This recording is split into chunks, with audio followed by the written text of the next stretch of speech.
Friends, welcome back to my channel. ನಾನು ಆಯಿಷಾ. ಬನ್ನಿ ಇವತ್ತಿನ ವಿಡಿಯೋ ಸ್ಟಾರ್ಟ್ ಮಾಡ್ತಾ ಇದ್ದೀನಿ. ಅದಕ್ಕಿಂತ ಮುಂಚೆ ಯಾರೆಲ್ಲ ನನ್ನ ಚಾನಲ್ನ ವಿಸಿಟ್ ಮಾಡ್ತಾ ಇದ್ದರೆ ಪ್ಲೀಸ್ ನನ್ನ ಚಾನಲ್ಗೆ ಸಬ್ಸ್ಕ್ರೈಬ್ ಮಾಡಿಕೊಂಡು ಸಪೋರ್ಟ್ ಮಾಡಿ.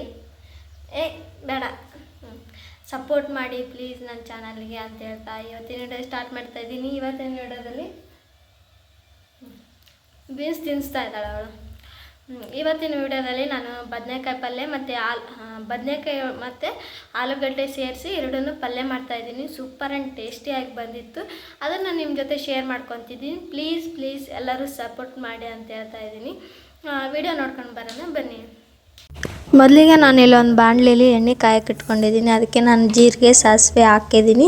ಅದು ಚಿಟಪಟ ಅಂತ ಸಿಡಿಲಿ. ನೀವು ಇದಕ್ಕೆ ಬೆಳ್ಳುಳ್ಳಿ ಕೂಡ ಹಾಕೋಬೋದು. ನಾನು ಹಾಕಿಲ್ಲ, ನನಗೆ ಬೇಡ ಅನಿಸ್ತು, ಅದಕ್ಕೆ ಹಾಕಿಲ್ಲ. ನಾನು ಇವಾಗ ನೀರಿನಲ್ಲಿರೋ ಬದನೆಕಾಯಿ ಆಲೂಗಡ್ಡೆ ಎರಡು ತಕ್ಕೊಂಡು ಇಟ್ಕೊತೀನಿ. ಇದಕ್ಕೆ ಟೊಮೊಟೊ ಹಣ್ಣು ಹಾಕಿದ್ದೀನಿ. ಇದಕ್ಕೆ ನೀವು ಈರುಳ್ಳಿ ಕೂಡ ಹಾಕ್ಬೋದು. ನಾನು ಹಾಕ್ತಾಯಿಲ್ಲ, ಇಲ್ಲಿ ನಾನು ಅನ್ನದ ಜೊತೆ ಮಾಡ್ತಾಯಿದ್ದೀನಿ ಅಂತಂದು ಟೊಮೊಟೊ ಅಷ್ಟು ಹಾಕಿದ್ದೀನಿ. ಎಣ್ಣೆ ಮತ್ತು ಜೀರಿಗೆ ಸಾಸಿವೆ ಎಲ್ಲ ಚಟಪಟ ಅಂತ ಸಿಡಿದ್ಮೇಲೆ ನನಗೇನು ತರಕಾರಿ ಎಲ್ಲ ಹೆಚ್ಚಿಟ್ಕೊಂಡಿದ್ನಲ್ವ, ಬದನೆಕಾಯಿ ಮತ್ತು ಆಲೂಗಡ್ಡೆ ಎರಡು ಮಿಕ್ಸ್ ಮಾಡಿ ನಾನು ಮಾಡ್ತಿರೋ ಪಲ್ಯ ಇದು. ತುಂಬಾ ಟೇಸ್ಟಿಯಾಗಿ ಬಂದಿತ್ತು. ನನಗಂತೂ ತುಂಬಾ ಇಷ್ಟ ಆಗಿತ್ತು. ನೀವೊಂದ್ಸಲ ಟ್ರೈ ಮಾಡಿ, ತರಕಾರಿ ಮಿಕ್ಸ್ ಮಾಡಿ ಟ್ರೈ ಮಾಡಿ, ತುಂಬಾ ಚೆನ್ನಾಗಿ ಬರುತ್ತೆ. ಬದನೆಕಾಯಿ ಅಂದರೆ ಬದನೆಕಾಯಿ ಅಷ್ಟೇ ಮಾಡಿ ಅದು ಒಂಥರ ಟೇಸ್ಟು. ಮತ್ತು ಆ ಬದನೆಕಾಯಿ ಮತ್ತು ಆಲೂಗಡ್ಡೆ ಸೇರಿಸೋದು ಒಂದು ಟೇಸ್ಟ್ ಅಂತಲೇ ಹೇಳ್ಬೋದು. ಈಗ ಬದನೆಕಾಯಿ ಹಾಕಿ ಎಣ್ಣೆಲಿ ಚೆನ್ನಾಗಿ ಫ್ರೈ ಮಾಡಬೇಕು. ಇದಕ್ಕೆ ನನ್ನ ರುಚಿಗೆ ತಕ್ಕಷ್ಟು ಉಪ್ಪು ಹಾಕ್ತೀನಿ. ಇಲ್ಲಿ ನಾನಿಲ್ಲಿ ಅರಿಶಿನ ಹಾಕ್ತಾಯಿದ್ದೀನಿ. ಒಂದು ಚಿಟಿಕೆಗಿಂತ ಜಾಸ್ತಿನೇ ಹಾಕಿದ್ದೀನಿ.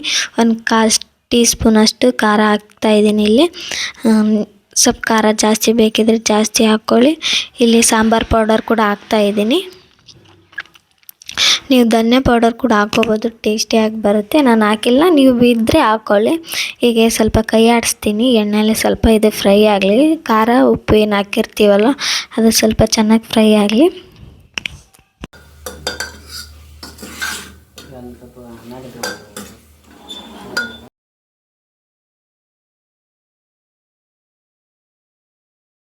ಎಣ್ಣೆನೆಲ್ಲ ಚೆನ್ನಾಗಿ ಫ್ರೈ ಆದಮೇಲೆ ನಾವು ಇಲ್ಲಿ 1 ಲೋಟ ನೀರು ತೊಗೊಂಡಿದ್ದೀನಿ. ನಾನು ನೀರು ಹಾಕ್ತೀನಿ.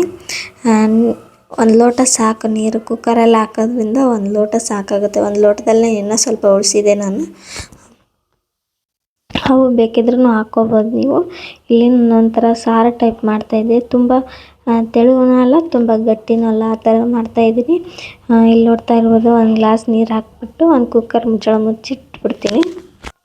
ಸ್ಪೆಷಲ್ ಏನಂದರೆ ನಾನಿಲ್ಲಿ 2 ತರಕಾರಿನೇ ಯೂಸ್ ಮಾಡಿದ್ದೀನಿ. ಹಾಗೆ ಗುರಳ್ ಪುಡಿನೇ ಯೂಸ್ ಮಾಡ್ತಾಯಿದ್ದೀನಿ. ಇಲ್ಲಿ ಕುಕ್ಕರಲ್ಲಿ ಮಾಡ್ತಿರೋದ್ರಿಂದ ಇದು ಕೂಡ ಸ್ಪೆಷಲ್ ಅಂತಲೇ ಹೇಳ್ಬೋದು ನನಗೆ. ಯಾಕಂದರೆ ನಾನು ಪಲ್ಯ ಫಸ್ಟ್ ಟೈಮ್ ಕುಕ್ಕರಲ್ಲಿ ಮಾಡ್ತಾ ಇರೋದ್ರಿಂದ ಹೆಂಗೆ ಬರುತ್ತೋ ಅಂತ ಟೆನ್ಷನಲ್ಲಿದ್ದೆ. ಒಂಥರ ಟೇಸ್ಟಿಯಾಗಿ ಬಂದು ತುಂಬಾ ಚೆನ್ನಾಗಿ ಬಂದಿತ್ತು ಇದು. ಈಗ ಗುರಳ್ ಪುಡಿ ಹಾಕಿ ಸ್ವಲ್ಪ ಕೈ ಆಡಿಬಿಟ್ಟು ಕುಕ್ಕರ್ ಮುಚ್ಚಳ ಮುಚ್ಚಿಟ್ಬಿಡ್ತೀನಿ. ಗುರಳ್ ಪುಡಿ ಅಂದರೆ ಹುಚ್ಚಳ ಪುಡಿ ಅಂತಿರಲ್ವ, ಅದು ಹಾಕ್ಬಿಟ್ಟು ನಾನು ಕೈ ಆಡಿಸ್ತೀನಿ. ಇಲ್ಲಿ ಕೈ ಆಡಿಸಿ ಒಂದು ಕುಕ್ಕರ್ ಮುಚ್ಚಳ ಮುಚ್ಚಿ ಒಂದು 3-4 ವಿಸಿಲ್ ಉಜ್ಜಿಸಿದ್ರೆ ಸಾಕು. ತುಂಬಾ ಚೆನ್ನಾಗಿ ಕುದ್ದಿರುತ್ತೆ.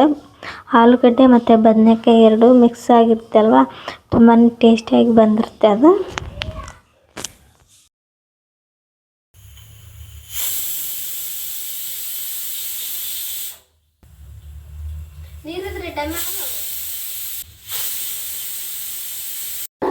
ಕುಕ್ಕರಲ್ಲಿ ಒಂದು 4 ಸತಿ ಒಡಿಸಿದ್ದೀನಿ ನಾನು. ಈಗ ಕುಕ್ಕರ್ ಹವಾ ತೆಗೆದ್ಬಿಟ್ಟು ನಾನು ತೆಗಿತೀನಿ. ನೋಡ್ತಾ ಇರ್ಬೋದು, ಈ ಥರ ಆಗಿದೆ. ಟೇಸ್ಟ್ ಮಾತ್ರ ಸಖತ್ತಾಗಿ ಬಂದಿತ್ತು. ಇದನ್ನು ಸ್ವಲ್ಪ ಮಸಿತೀನಿ ಅಷ್ಟೇ, ಜಾಸ್ತಿ ಏನು ಮಸಿಯಲ್ಲ.